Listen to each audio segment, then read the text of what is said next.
Well, hi there, folks. Welcome to the program. This, of course, is Stinchfield, the podcast. The big question everyone wants to know, will we continue to see these gains in the stock market? This has been a pretty good week so far. I'm feeling way better about things. As the ceasefire at least holds for a little while, will we see the war correction? And then the other question that I have is Bitcoin. To me, I feel like it's time for Bitcoin to turn around, but what the hell do I know? So I figure we would ask the experts on this, and that's what I want to do today. And there is no better expert than the CEO of VRAinsider.com, Vertical Research Advisory. Of course, I'm talking about Kip Herriage. And remember, right now, you get a 2-week, totally free trial to the VRA system, VRAinsider.com. This is a daily newsletter sent directly to you every morning, with some insight as to the direction of the markets. But even more importantly than that is their 10-bagger system, no more than 15 positions that you should be in. They spell it out for you. You get access to this for 2 weeks, totally free. The back end, you can see every trade they ever made, total transparency. I have a large portion of my portfolio in the VRA system. It's working great. This week was fabulous, and I love that Kip was there to keep my head sound as the market was collapsing, and sure enough, everything seems to be coming back. VRAinsider.com, if that sounds like something that would work for you, I want you to go try it out. At the very least, just try it out. VRAinsider.com. All right, with that, let's get the show started. Uncensored and unapologetic. This is Stinchfield. Here's your host, Grant Stinchfield. All right, folks, welcome. As promised, Kip Herriage is here, the CEO of Vertical Research Advisory.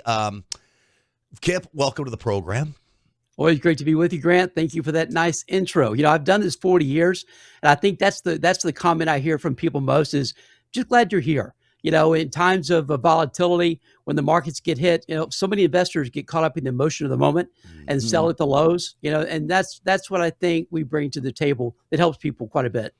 There were times along the way where you're offered up the idea of a stop, but for the most part, this was about just waiting it out and the rebound. Yep. You were pretty confident in the war correction, aren't you?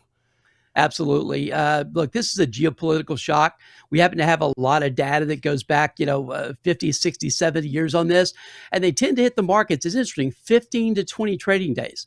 On average, the markets get hit 15 to 20. This war ended, or I should say the bottom in the market ended last Monday. That was exactly the 20-day period. So the history tends to repeat, and that's what we saw here. But bottom line, it's the economy. That's what's driving the market, and that's what's going to keep the markets in good stead going forward, we believe. The reality is you can't change the fundamentals of where this economy is, where companies are coming out. And I want to talk to you. We've got what's Q1 earnings coming out fairly soon. That's going to be big. But before we get to there, everybody loves talking about cryptocurrency, Bitcoin. You're a big fan of Bitcoin. I own Bitcoin now in the way of IBIT, which is an ETF fund that basically mimics Bitcoin. But you're a big fan of Bitcoin. Where do you see Bitcoin headed now as we start moving forward here? Yeah, for those that don't know, we've got a long history in Bitcoin. We, Tyler, my business partner, oldest son, we both bought Bitcoin at $600 in 2016. And then in 2017, we recommended it at $2,000 to our subscribers and clients. So we've made, and this is all documented, you can check it out, in 7 years, in 2 trades, we turned it 10,000. If you invested 10,000, it would have become $220,000. We made 2,200% in Bitcoin in a 7-year time frame. We're back in Bitcoin now. We like it a lot here. Again, it's fallen from 121 to the highs last October. Now it's, as I speak, it's 72,000. We like it a lot here. We think that the next big move is higher. We love the fact there's only 21 million Bitcoins, so every mind, they're already at 20 million. So it's got a lot of scarcity value to it here. And now all these big Wall Street brokerage firms are finally starting to allow their clients to start buying Bitcoin. Matter of fact, Morgan Stanley just this week made that a possibility. So we think the next big move is sharply higher.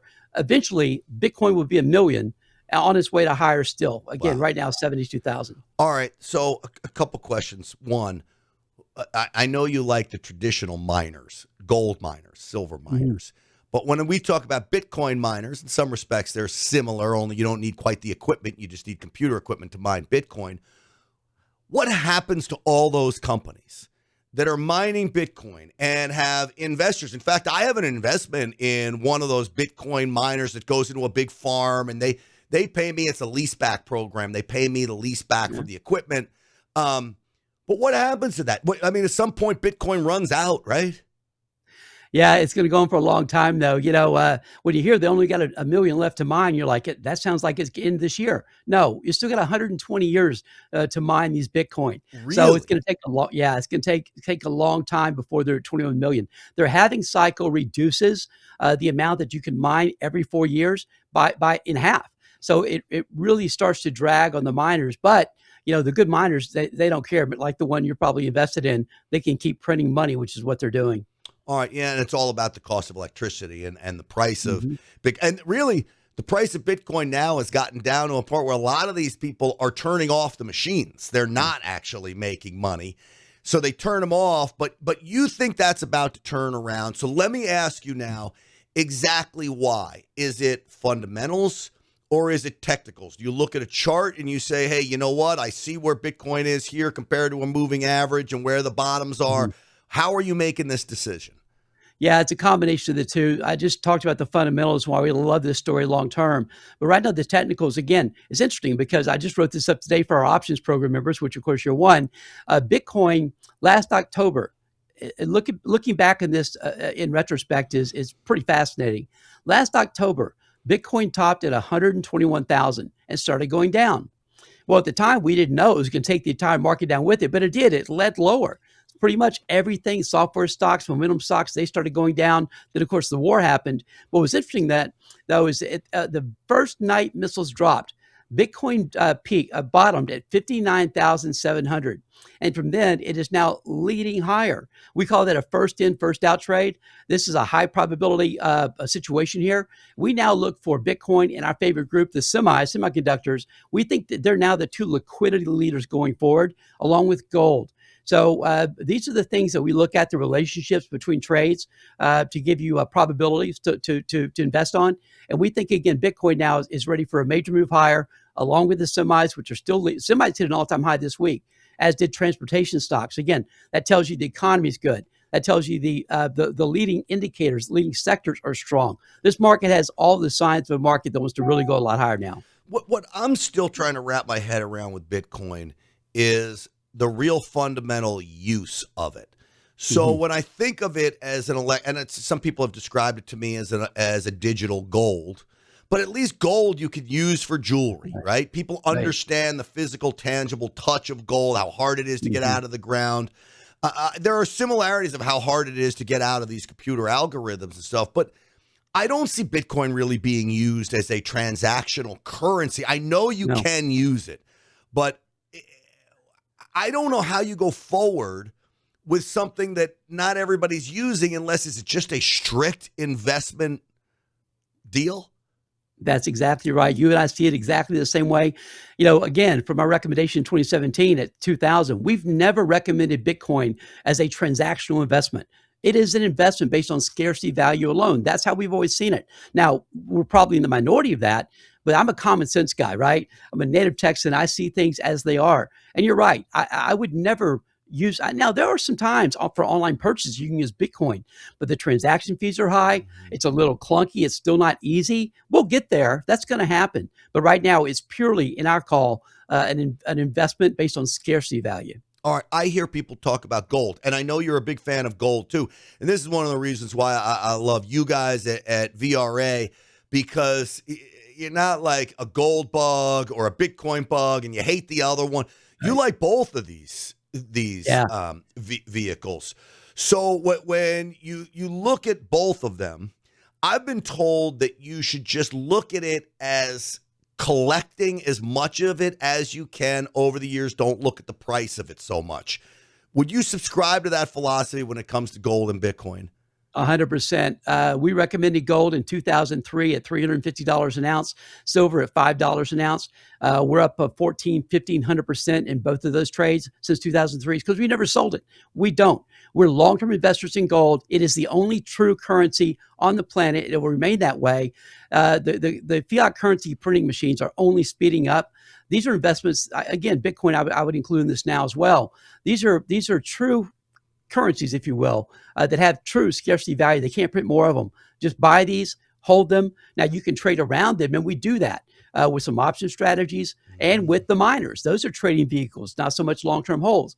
But as far as just Bitcoin and gold, we are long-term investors. The move higher is just getting started. What's the best way for an average person to invest? I'll say either gold or Bitcoin. Look, it's not easy to buy physical gold. You have to worry about these companies with all these transaction fees. And then to sell it back to the company you bought it from, they want even bigger transaction fees. Right. And then Bitcoin. Look, I've bought Bitcoin, and setting it up, once you have it set up, it's easy. Setting up is not easy. What do you recommend for the average person? The average person doesn't need to buy Bitcoin, be it an exchange, unless it's just what you want to do. And it's kind of cool to do it. You feel like you're one of the cool kids now. Hey, I've got a cryptocurrency account now, And so we do recommend that for some diversification. But for the average person that only wants exposure to it, for Bitcoin, as you said a minute ago, that's what we recommend. IBIT. That's the largest. That's the BlackRock ETF for Bitcoin. It's the largest one, most liquid one. We recommend that. Again, the symbol is IBIT. And for Bitcoin, for gold, if you don't want to buy physical gold, have to store it, have it at risk of, it being taken from you, or in a bank safe deposit back, again, in a wild situation, could be taken from you. We recommend a physical gold ETF, symbols PHYS. They own physical gold. So it's just like buying gold, again, but it's through a brokerage account and you own it online. All right. Fascinating stuff. If you like what you hear, VRAinsider.com, you get a 2-week free trial to the newsletter. Kip, why don't you explain, you do it better than I do, of what people get with this service and how you started it. You bet. First of all, you get me. I mean, I'm being honest about it. You get me. Both of my boys work with us. My wife, it's a family business. But I've done this 40 years. I was on Wall Street 15 years, helped take 7 companies public, ran and managed several $100 million. And again, I left that in 1999, just 6 months before the dot-com bubble popped, because I believed that's what was going to happen. So I basically retired. Then in 2003, started the VRA at the request of my clients. We are a subscription newsletter service, right? But what we do is we show you exactly what we're doing with our money. So then you can do what you want to with your money and just follow along. Every day you get our daily letter. We're not day traders. We're position builders. We are opportunity traders. We don't hold everything forever. We also have leveraged ETF program that we do trade. But by and large, we like to buy and hold. Especially our primary growth stocks, as you mentioned a minute ago, are 10 baggers. Stocks have the potential to go up more than 1,000%. So again, everything's on our website there. As you said a minute ago, 2 free weeks. Come and try it out. Most people that do wind up staying. We don't think there's another service quite like ours because of the way we approach investing. We have what we call our VRA investing system, which is our proprietary market timing and investment selection system. It's 70% fundamental, 30% technical, and we use sector analysis, all of that, individual stock analysis. Again, come try it out, see if it's right for you. We've got thousands of subscribers all over the planet. We'd love to have you come and join us here. How important is the management team when you make a decision on what stocks you're going to invest in? Yeah, it's almost everything. You could put a really good management team into the worst company on the planet with a product no one wants to buy, and they'd succeed. So if you don't have a good management team, don't invest in that company. That's job number one. They say bet the jockey, not the horse, and I guess in many respects that plays here. Can I ask you, and you don't have to give away the secret sauce, but how do you find these? I mean, when you're combing through all of these things, is it industry inside sources? Is it combing through charts and getting alerts on things? How do you go through and dig through? Because there are literally tens of thousands of stocks out there that you could invest in. We have a screening system that helps us do that. And again, I've done this for 4 decades. I know what to look for. We go to investment conferences. We meet people there that are really good at what they do. And it's just relationship building. That's frankly what it is. I love to ask this question of companies that we're recommending. Hey, what's your favorite investment? If it wasn't your company what would it be? And we ask that question and then we start researching that company, because if you find a company insider that is investing in another company that does what he does, that's a big sign. That's a big buy signal. So just little tricks of the trade like that. Do they meet with people like you, these management teams, these publicly traded companies? Yeah, they do. Now, if we were to go, we have a buy recommendation on Tesla. Now, we don't get meetings with Elon Musk. That would be great, but that hasn't happened yet. But these smaller companies, the growth stocks that we like to find, that have market caps of anywhere from, say, a few hundred million to maybe up 2 to 3 billion, these CEOs are available, and they're often shocked when I call them. They're not used to it. Most guys don't do this. They invest based on what's on the paper, right? What you see in a system.